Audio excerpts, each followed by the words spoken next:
ನಮಸ್ಕಾರ ನ್ಯೂಸ್ 18 ಡಿಜಿಟಲ್ಗೆ ಸ್ವಾಗತ. ನಾನು ಚೈತ್ರಾ ಹರೀಶ್. ಕಳೆದ ಕೆಲವು ವರ್ಷಗಳಿಂದ ಭಾರತದಲ್ಲಿ ದೊಡ್ಡದಾಗಿ ಬೆಳೆದಿದ್ದಂತಹ ಆನ್ಲೈನ್ ಗೇಮಿಂಗ್ ಕ್ಷೇತ್ರ ಈಗ ದೊಡ್ಡ ಅಪಾಯದಲ್ಲಿದೆ.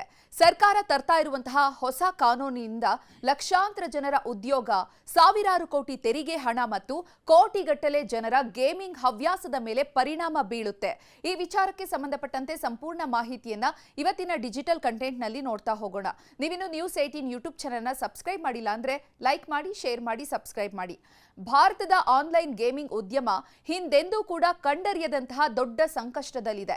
ಕೇಂದ್ರ ಸರ್ಕಾರ ಆನ್ಲೈನ್ ಗೇಮಿಂಗ್ ಮಸೂದೆ 2025 ಸಂಸತ್ತಿನಲ್ಲಿ ಮಂಡಿಸೋದಕ್ಕೆ ರೆಡಿಯಾಗಿದೆ. ಇದರ ಕರಡು ಪ್ರತಿಯನ್ನ ನೋಡೋದಾದ್ರೆ ಉದ್ಯಮದವರಿಗೆ ದೊಡ್ಡ ತಲೆನೋವೇ ತರೋದು ಇದರಿಂದ ಶುರುವಾಗಿದೆ. ಇನ್ನು ಕೇಂದ್ರದ ಈ ಹೊಸ ಕಾನೂನಿನ ಪ್ರಕಾರ ಅದೃಷ್ಟದ ಆಧಾರದ ಮೇಲೆ ಆಡುವಂತಹ ಆಟಗಳು ಅಥವಾ ಬುದ್ಧಿಶಕ್ತಿ ಆಟಗಳು, ಹಣ ಹೂಡಿಕೆ ಮಾಡಿ ಆಡುವಂತಹ ಆಟಗಳು ಎಲ್ಲದಕ್ಕೂ ಕೂಡ ಬ್ರೇಕ್ ಬೀಳ್ತಾ ಇದೆ. ಅಷ್ಟೇ ಅಲ್ಲ, ರಿಯಲ್ ಮನಿ ಗೇಮಿಂಗ್ಗೆ ಪ್ರಚಾರ ಮಾಡುವಂತಹ ಎಲ್ಲ ಜಾಹೀರಾತುಗಳನ್ನು ಕೂಡ ಬ್ಯಾನ್ ಮಾಡಲಾಗುತ್ತೆ. ಬ್ಯಾಂಕ್ಗಳು ಮತ್ತು ಹಣಕಾಸು ಸಂಸ್ಥೆಗಳು ಗೇಮಿಂಗ್ಗೆ ಸಂಬಂಧಿಸಿದಂತಹ ಹಣ ವರ್ಗಾವಣೆಗೆ ಅವಕಾಶ ಕೂಡ ಕೊಡೋದಿಲ್ಲ.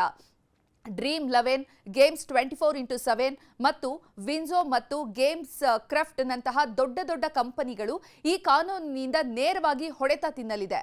ಈ ಕಂಪನಿಗಳು ಸಾವಿರಾರು ಜನರಿಗೆ ಕೆಲಸ ಕೊಟ್ಟಿವೆ ಮತ್ತು ವಿದೇಶದಿಂದ ಸಾಕಷ್ಟು ಹಣ ಹೂಡಿಕೆ ಮಾಡಿಸಿದ್ದಾರೆ. ಈ ಕಾನೂನು ಬಂದ್ರೆ ಕೆಲಸಗಳು ಮತ್ತು ನಮ್ಮ ಆರ್ಥಿಕತೆ ಮೇಲೆ ಏನೆಲ್ಲ ಪರಿಣಾಮ ಆಗುತ್ತೆ ಅಂತ ನೋಡೋದಾದ್ರೆ ತಜ್ಞರು ಹೇಳುವಂತಹ ಪ್ರಕಾರ ಇದರ ಪರಿಣಾಮ ತುಂಬಾನೇ ಗಂಭೀರವಾಗಿದೆ.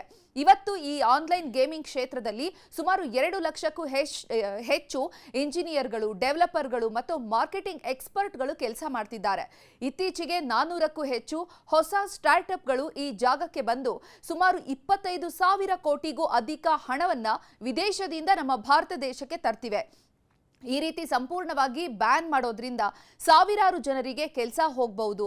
ಅಷ್ಟೇ ಅಲ್ಲ, ಭಾರತದಲ್ಲಿ ಹಣ ಹೂಡಿಕೆ ಮಾಡೋಕೆ ಬಂದಿದ್ದಂತಹ ವಿದೇಶಿ ಕಂಪನಿಗಳಿಗೆ ನಮ್ಮ ಭಾರತದ ಮೇಲೆ ನಂಬಿಕೆ ಕೂಡ ಕಮ್ಮಿ ಆಗಬಹುದು.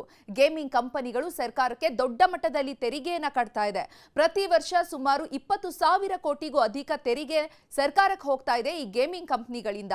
ಇಂತಹ ದೊಡ್ಡ ಆದಾಯದ ಮೂಲವನ್ನ ಸರ್ಕಾರ ಬಿಟ್ಕೊಡುತ್ತಾ ಅನ್ನುವಂಥದ್ರ ಬಗ್ಗೆ ವಿಮರ್ಶಕರು ಪ್ರಶ್ನೆಯನ್ನ ಮಾಡ್ತಿದ್ದಾರೆ. ಈ ಕಾನೂನು ಯಾಕೆ ಸೃಷ್ಟಿಯಾಗಿರುವಂಥದ್ದು, ಯಾಕೆ ಆತಂಕವನ್ನ ಸೃಷ್ಟಿ ಮಾಡಿದೆ, ಇದರಿಂದ ಉದ್ಯಮಕ್ಕೆ ಏನೆಲ್ಲ ಕಷ್ಟ ಆಗಬಹುದು ಅನ್ನೋದನ್ನ ನೋಡೋದಾದ್ರೆ ಈ ಕಾನೂನಿನಿಂದ ಕೇವಲ ಗೇಮಿಂಗ್ ಉದ್ಯಮ ಮಾತ್ರವಲ್ಲ, ಅದಕ್ಕೆ ಸಪೋರ್ಟ್ ಮಾಡುವಂತಹ ಜಾಹೀರಾತು ಮತ್ತು ಮಾಧ್ಯಮ ಮತ್ತು ಟೆಕ್ನಾಲಜಿ ಕ್ಷೇತ್ರಗಳಿಗೂ ಕೂಡ ದೊಡ್ಡ ಹೊಡೆತ ಬೀಳುತ್ತೆ. ಈ ಕಂಪನಿಗಳು ಗೇಮಿಂಗ್ ಉದ್ಯಮದಿಂದ ಪ್ರತಿ ವರ್ಷ ಸುಮಾರು 6,000 ಕೋಟಿಯಷ್ಟು ದುಡಿತಾ ಇದೆ. ಈ ಕ್ಷೇತ್ರ ಏನಾದರೂ ಕ್ಲೋಸ್ ಆದ್ರೆ ಇಡೀ ಡಿಜಿಟಲ್ ಎಕಾನಮಿ ಮೇಲೆ ನೆಗೆಟಿವ್ ಪರಿಣಾಮವನ್ನ ಬೀರುತ್ತೆ. ಇದು ಸರ್ಕಾರ ಈ ಕಾನೂನನ್ನ ಜನರನ್ನ ರಕ್ಷಿಸಲು ತರ್ತಾ ಇದ್ದೇವೆ ಅಂತ ಹೇಳ್ತಾ ಇದೆ. ಆದ್ರೆ ಈ ಉದ್ಯಮದಲ್ಲಿರೋರು ಬೇರೆ ಮಾತನ್ನೇ ಹೇಳ್ತಿದ್ದಾರೆ. ಈಗ ಭಾರತದಲ್ಲಿ 45 ಕೋಟಿಗೂ ಹೆಚ್ಚು ಗೇಮರ್ಸ್ ಸರಿಯಾದ ನಿಯಮದ ಪ್ರಕಾರ ಕೆಲಸವನ್ನ ಮಾಡುವಂತಹ ಕಂಪನಿಗಳಲ್ಲಿ ಹೂಡಿಕೆಯನ್ನ ಮಾಡ್ತಿದ್ದಾರೆ. ಒಂದು ವೇಳೆ ಈ ಆಟಗಳನ್ನ ಏನಾದರೂ ಬ್ಯಾನ್ ಮಾಡಿದ್ರೆ ಈ ಆಟಗಾರರು ವಿದೇಶದ ಅಥವಾ ಕಾನೂನನ್ನ ಪಾಲನೆ ಮಾಡದೇ ಇರುವಂತಹ ಬೇರೆ ಬೇರೆ ವಿದೇಶದ ಸೈಟ್ಗಳಿರುತ್ತಲ್ಲ, ಅಲ್ಲಿ ಆಟವಾಡೋದಕ್ಕೆ ಪ್ರಾರಂಭ ಮಾಡ್ತಾರೆ.